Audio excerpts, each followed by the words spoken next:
Livre des Proverbes, chapitre 29.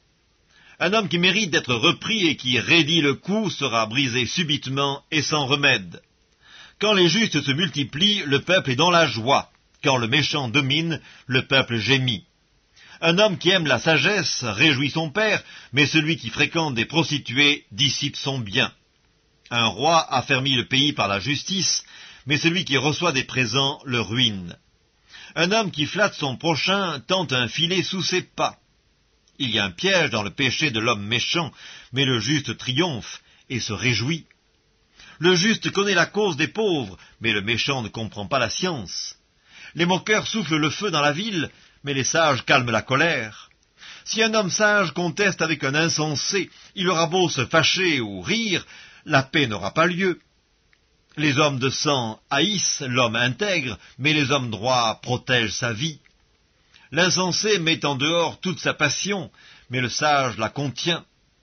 Quand celui qui domine a égard aux paroles mensongères, tous ses serviteurs sont des méchants. Le pauvre et l'oppresseur se rencontrent, c'est l'Éternel qui éclaire les yeux de l'un et de l'autre. Un roi qui juge fidèlement les pauvres aura son trône affermi pour toujours. La verge et la correction donnent la sagesse, mais l'enfant livré à lui-même fait honte à sa mère. Quand les méchants se multiplient, le péché s'accroît, mais les justes contempleront leur chute. Châtie ton fils, et il te donnera du repos, et il procurera des délices à ton âme. Quand il n'y a pas de révélation, le peuple est sans frein, heureux s'il observe la loi.